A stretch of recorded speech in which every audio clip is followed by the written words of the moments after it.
Hello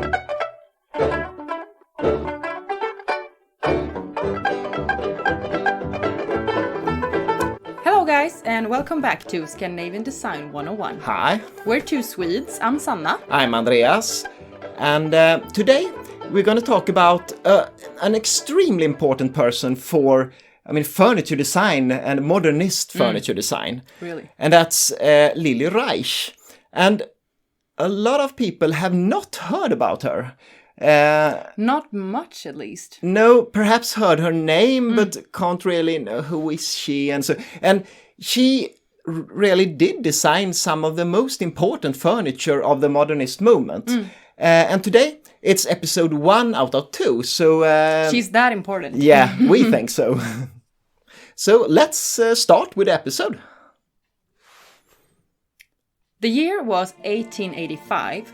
The place, Berlin, in the heart of the German Empire. The capital had recently become an important industrial center with an increasing population of just over 1 million. The working class was pushed out to the slum in areas called Mietskasernen, right? Yep. I'm not very good at German. I speak German, but... They were characterized by poorly built rental barracks and social problems such as poor living conditions, insufficient sunshine due to overcrowding, and epidemics. Horrible. In this city, Lilly Reich was born, but the young girl didn't have to worry about money or lousy housing. She was born into a wealthy family and was able to get an education at an all-girls private school. As a young adult, she started working with embroidery, an occupation considered suitable for a woman at the time. At the age of 23, in 1908, Reich moved to Vienna, where she came in contact with Wiener Werkstätte and the progressive artists of Josef Hoffmann, whose purpose was to find new shapes and styles better adapted for the modern way of living. Yeah. Their ideas and design would come to affect the Western society during the 20th century. It's said that Reich helped develop Hoffmann's legendary cube chair, Kubus. Yeah, and we're going to show you a short clip about Wiener Werkstätte because it's, I don't think everyone have heard about it.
Reich returned to Berlin, rich from experiences and new radical ideas. Wanting to start her design career, she soon realized that women were not welcome in disciplines like architecture and furniture design. So more or less voluntarily, she started working with textiles and women's fashion. She also started working as an interior decorator at the department store in Berlin. She made an innovative window display for a pharmacy. It was called Elefantenapotek. I love the name, so I want to mention it.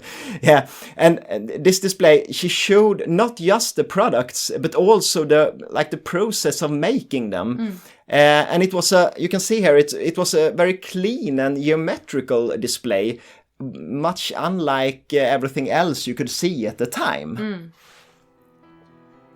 1912 was election year, and even though the Social Democratic Party got most votes, the power remained in the hands of the right-wing liberals and the Catholic Church, who agitated conflict and war.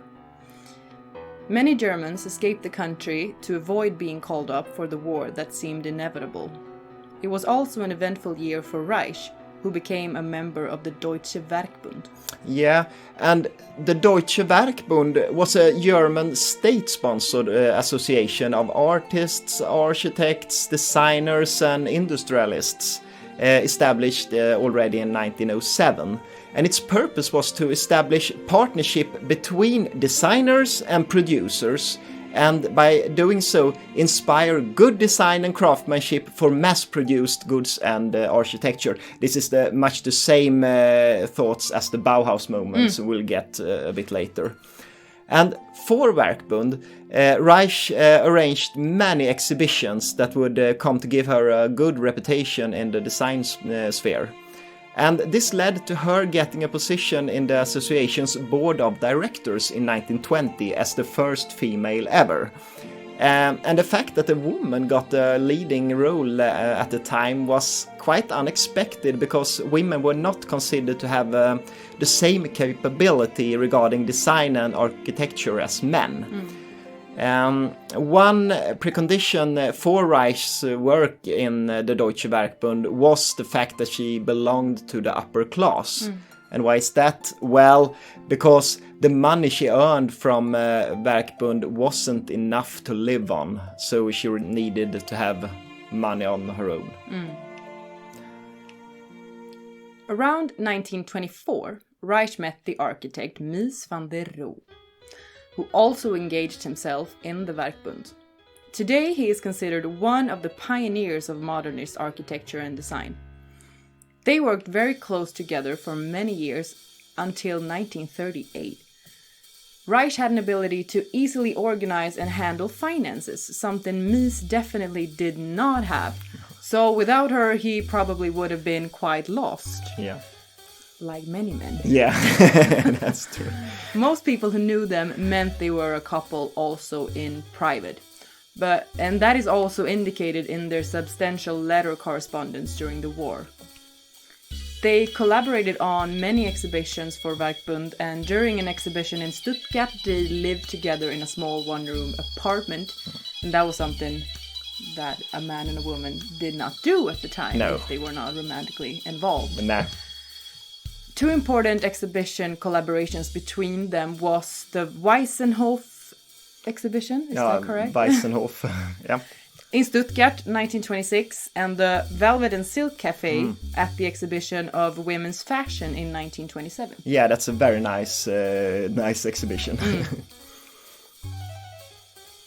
In 1927, Mies and Reich were commissioned to design a home for the wealthy couple Grete and Fritz Tugendhat. It's a very funny name. Yeah, it's a funny name. It's a fabulous name, actually. It is. Yeah, in Brno in the present Czech Republic.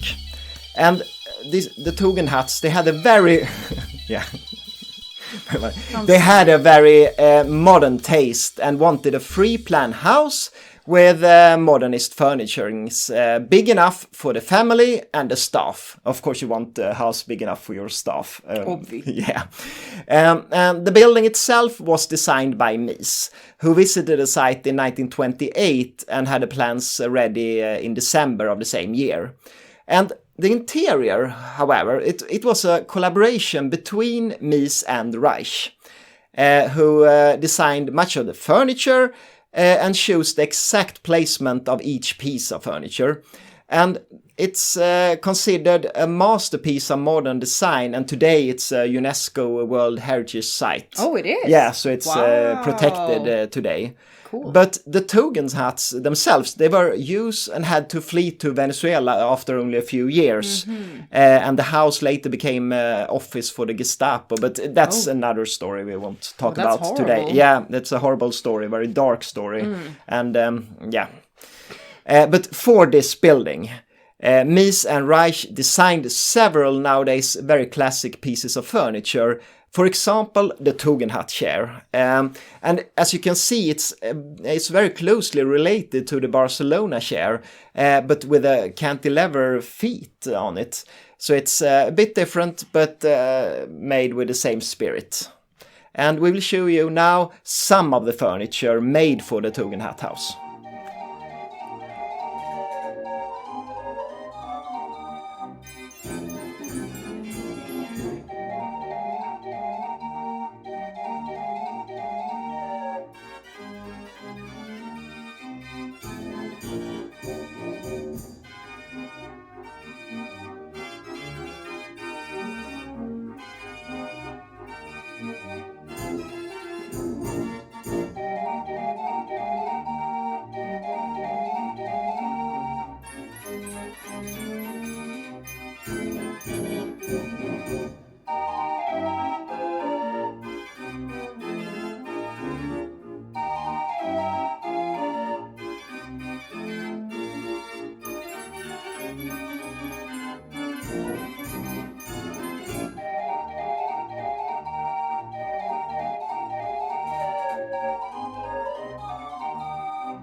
It's also during this period of time that many of the other classic tubular steel furniture were made, most of them attributed to Mies, even though some of the furniture were being sold under Reich's name. And she was actually the only woman who designed a whole series of tubular steel furniture for a German firm already in 1931. And that's quite cool because tubular steel is not really considered a female thing. So I think it's very cool that she did a lot of tubular steel furniture. She was cool. Yeah.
The tradition of world fairs started back in the mid-19th century. At the time, they were crucial for making international trade connections and spreading innovative technical solutions. But later on, they were mainly a great way of bragging and showing off countries' best products. In 1929, the World Fair was held in Barcelona, and Mies van der Rohe got the honorable responsibility to design the German pavilion. And Lilly Reich got the responsibility for the exhibition halls where the German arts and crafts would be displayed. She also helped Mies with organization and finances as usual, which led him fully concentrate on the artistic creation. Yes, and to this German pavilion, the madly famous Barcelona chair was created. Madly famous. And it has become one of the most appreciated design classics of all time, I would say. And you've all seen it, and you know what it looks like. You can see it here. And exactly how the process of making this chair looked like, we don't really know, but several historians have confirmed that it was indeed a collaboration between Lilly Reich and Mies van der Rohe. 2 chairs and 8 stools were said to be made for the World's Fair. And after this exhibition, Mies and Reich used the furniture for other projects and possibly also to their own homes, actually. I guess so, I would. I would.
Yeah, and this was the first episode about Lilly Reich. Part 1 of 2. Yeah, and you've all seen now the history of the Barcelona chair too. It's quite amazing, actually.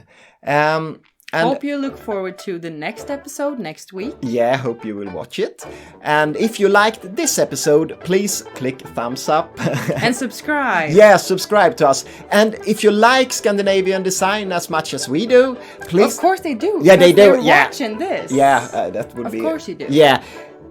Then you should at least follow us on Instagram. We're called Scandinavian Design 101, and we have daily posts about Scandinavian and modern design. Yeah. Thanks for watching. Thank you.